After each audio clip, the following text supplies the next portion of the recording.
umunsi rero ndashaka kugira ngo mbereke amafi turateka mu gikoni n'abatsindiye. Reka tujye muri iri soko turebe amafi duhitamo.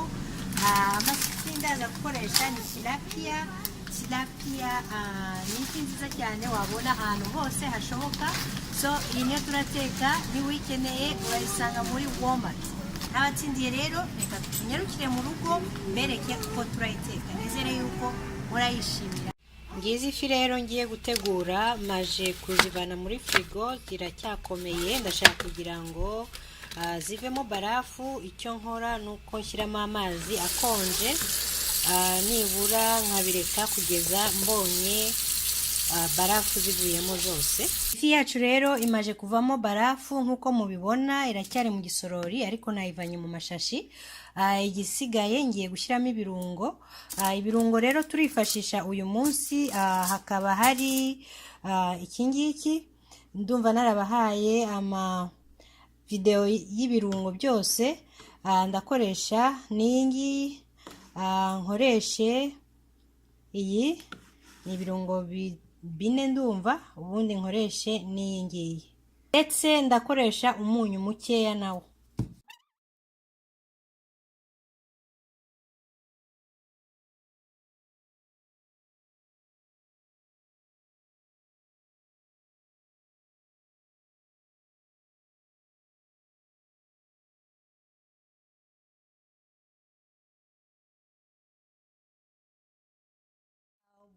Bwa mbere turavanga ibi birungo byose, bivange neza ku buryo umenya yuko ibyo hasi n'ibyo hejuru byose byivanze neza.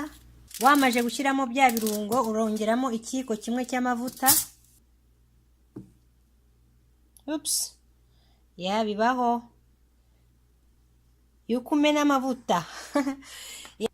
Ubundi ubivange ubireke nibura iminota 15.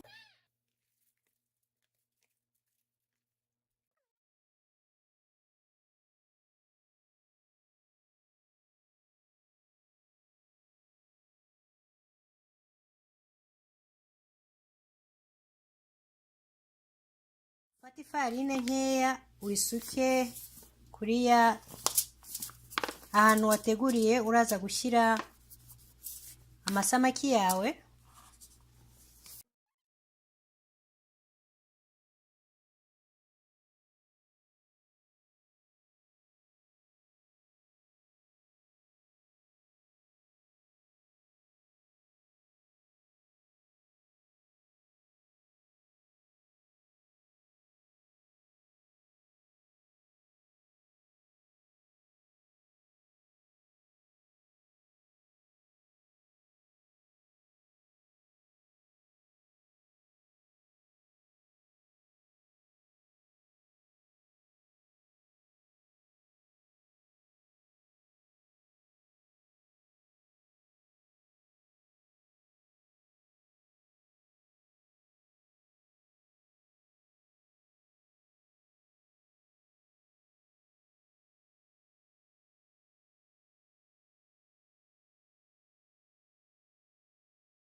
Ngiyi rero irahiye, igisigaye nuko nyivana mu mavuta. Murabona ko isa neza cyane. Ukayishyira kuri paper towel kugira ngo amavuta asigaye yo hasi ashiremo. Murabibona uko imeze, irahiye neza. Ngiyi ifi yacu rero murabona ko ihiye, irasa neza cyane, irumye, iraryoshye. So ni mwebwe muzayiteka mukambwira namwe uko yagenze. Iraryoshye kabisa ku muntu wese wayifuza kuyiteka. Nizere yuko hari uwo birafasha, kandi ntimwibagirwe gusubscribinga, kulikinga ndetse no kusharinga iyi video kugira ngo mujye mubona video nyinshi nk'izi ngizi. Murakoze cyane, Imana ibarinde aho muri hose, naho ubutaha. Bye bye.